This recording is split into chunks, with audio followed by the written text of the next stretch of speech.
Good morning class 11। Previous lecture में मैंने आपसे ऑब्जेक्टिव्स और फंक्शंस ऑफ अकाउंटिंग डिस्कस किए थे। ऑब्जेक्टिव्स में क्या था कि ऑब्जेक्टिव्स क्यों अकाउंटिंग के ऑब्जेक्टिव्स क्या है, अकाउंट्स क्यों मेंटेन किए जाते हैं, करने पड़ते हैं। कहते अकाउंट्स मेंटेन किए जाते हैं, उसका ऑब्जेक्टिव क्या है कि प्रॉफिटेबिलिटी को पता लगाना। यानी बिजनेस में प्रॉफिटेबिलिटी क्या है, ये बिजनेस में प्रॉफिट्स कितने चल रहे हैं, ये प्रॉफिटेबिलिटी को पता लगाना। और दूसरा क्या, financial health of the business. ये मेन दो पॉइंट्स थे जो ऑब्जेक्टिव्स में हमने डिस्कस किए थे। But accounting has certain limitations also. Objective के साथ अकाउंटिंग की कुछ कमियां भी है। लिमिटेशंस मतलब कमियां क्या क्या है, वो कमियां क्या है। Today we will discuss the topic limitations of accounting. तो इसमें हम बताएंगे कि अकाउंटिंग की ऑब्जेक्टिव्स और फंक्शंस के अलावा क्या क्या कमियां है। It is given on page 1.12 of your book.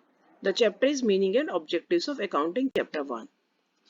तो इसमें हमें ये डिस्कस करेंगे कि अकाउंटिंग की लिमिटेशंस क्या है। The point 1 is influenced by personal judgments.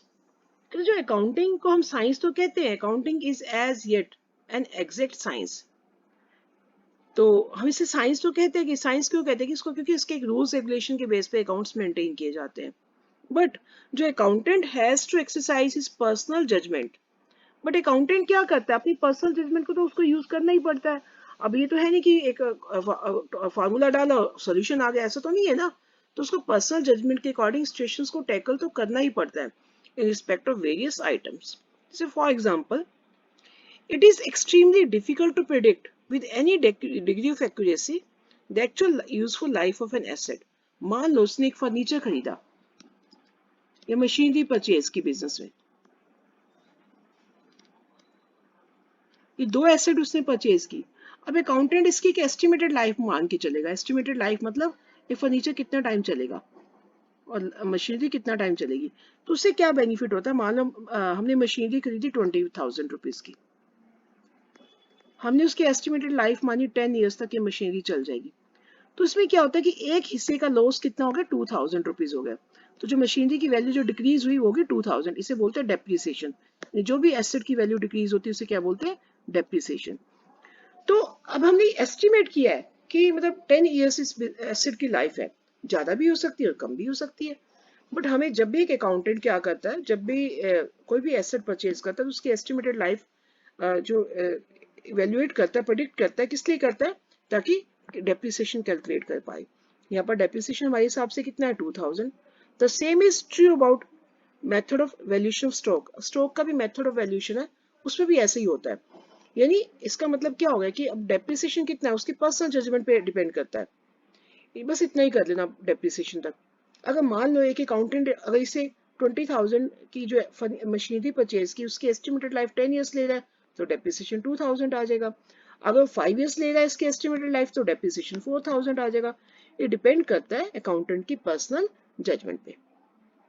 तो जरूरी नहीं कि मतलब हर एक सेम मेथड अडॉप्ट होगा। जो अकाउंटेंट चाहेगा उसके अकॉर्डिंग ही डेप्रिसिएशन कैलकुलेट किया जाएगा। तो ये सबसे बड़ी ड्रॉबैक है अकाउंटिंग की।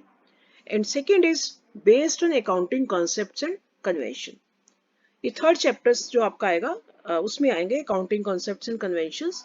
अकाउंट्स के कुछ कॉन्सेप्ट्स और कन्वेंशंस है जिसके बेस पे अकाउंट्स मेंटेन करने पड़ते हैं। कहते accounts are prepared on the basis of a number of accounting concepts and conventions. उसमें से एक कॉन्सेप्ट मैं आपको बता रही हूँ, that is historical cost concept.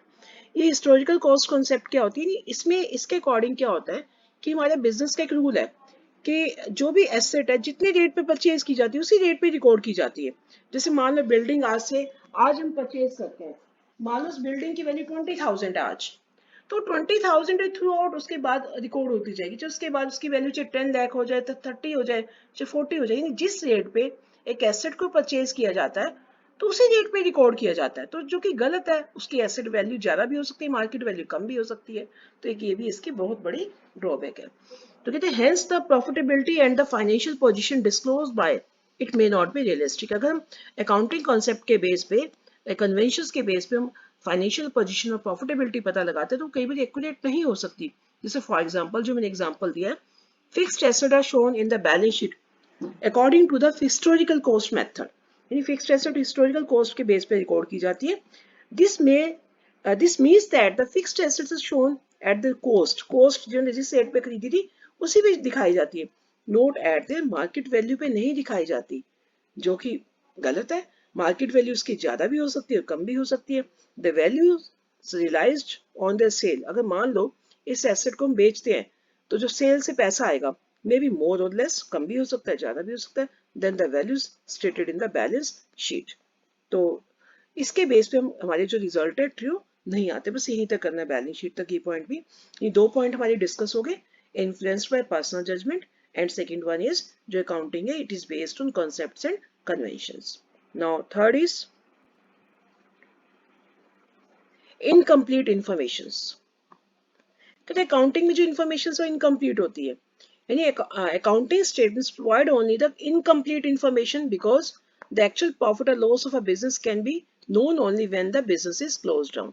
क्योंकि एक्चुअल में तो बिजनेस के प्रॉफिट लॉस तभी पता लगता है जब बिजनेस बंद कर दिया जाता है, यानी इन बिटवीन जो हम अकाउंटिंग जो ईयर होता है, जो अकाउंटिंग पीरियड होता है 1 ईयर का, उसमें जो भी हमें इंफॉर्मेशन हमें मिलती है वो इनकम्प्लीट ही मानी जाती है। जो ट्रू जो फाइनेंशियल पोजीशन और जो प्रॉफिट एंड लॉस की पिक्चर है वो तो तभी पता लगती है जब बिजनेस को बंद कर दिया जाता है। Now fourth point is omission of qualitative information. ये हमने फीचर्स में पढ़ा था कि जो इसमें क्या होता है कि जो क्वालिटेटिव इंफॉर्मेशन को तो दिखाया नहीं जाता, क्वांटिटेटिव को दिखाया जाता है। क्वांटिटेटिव मतलब जो नंबर्स में, जैसे क्वांटिटेटिव इंफॉर्मेशन कौन सी होती है, जैसे फर्नीचर, फर्नीचर कितने का ₹10,000, बिल्डिंग ₹5 लाख। तो इस तरह से रुपीस की वैल्यू को यानी क्वांटिटी को दिखाया जाता है। क्वालिटेटिव इंफॉर्मेशन जैसे कि एफिशिएंट एम्प्लॉइज छोड़ के चला गया एक बिजनेस में से, एफिशिएंट मैनेजर छोड़ के चला गया, एम्प्लॉय छोड़ के चला गया, ये जो है लॉकडाउन हो गया बिजनेस में, लॉकडाउन तो आजकल चल ही रहा है, इसकी वजह से बिजनेस बंद हो रहे, तो लॉकडाउन की वजह से जो बिजनेस पे इफेक्ट पड़ा, या फिर जो है कोई कॉम्पिटिटर आ गया बिजनेस का, तो इन सभी इंफॉर्मेशन को रिकॉर्ड नहीं किया जाता। तो यानी बिजनेस में सबसे बड़ी ड्रॉबैक है यहाँ पर सिर्फ क्वांटिटेटिव इंफॉर्मेशन को रिकॉर्ड किया जाता है जो मनी की फॉर्म में होता है। जो क्वालिटेटिव इंफॉर्मेशन है जैसे जिससे हालांकि बिजनेस पे बहुत इफेक्ट पड़ता है, जैसे चेंजेस इन मैनेजमेंट चेंज होगी, reputation of the business, cordial management, labour relations, और firm's ability to develop new method, new product, और जो भी एफिशिएंसी ऑफ मैनेजमेंट, इसको रिकॉर्ड नहीं किया जाता, हालांकि इसका बिजनेस पे बहुत फर्क पड़ता है। तो इससे क्या होगा, which have a vital bearing on the profitability of the firm and all are ignored, but फिर भी इसको इग्नोर किया जाता है, तो इस तरह से हमें प्रॉपर इंफॉर्मेशन नहीं मिल पाती। Now fifth point is based on historical cost, जो मैंने यहाँ सेकंड पॉइंट में बताया था, सेम पॉइंट आप लिख सकते हो यहाँ, तो जितने भी अकाउंट्स प्रिपेयर किए जाते हैं these are based on historical cost. Historical मतलब ओरिजिनल, जिस रेट पे इनको परचेज किया जाता था। As such, the figures given in financial statements do not show the effect of changes in price level, क्योंकि यहाँ पर जो एसेट की जो चेंजेस है, प्राइस लेवल के जो चेंजेस है वो दिखाई ही नहीं जाते। जैसे बिल्डिंग 5 लाख की परचेज की तो 5 लाख के हिसाब से चलती रहेगी, एट प्रेजेंट उसकी मार्केट वैल्यू चाहे 10 लाख है चाहे 20,000 है, उसको इग्नोर किया जाता है। तो इससे क्या होगा, तो एसेट्स रिमेन अंडर वैल्यूड ज्यादा दिखाई जाती है in many cases, particularly land and building, क्योंकि लैंड एंड बिल्डिंग की वैल्यूज हमेशा बढ़ती है, तो अधिकतर यहाँ पर कम ही दिखाई जाती है वैल्यू, क्योंकि 10 लाख के लिए आज उसकी वैल्यू 50 लाख है, तो हम उसको 10 लाख में दिखा रहे हैं, तो यहाँ पर वैल्यू अंडर वैल्यू कर दी जाती है, जिससे ट्रू फाइनेंशियल पोजीशन बिजनेस की नहीं पता लगती।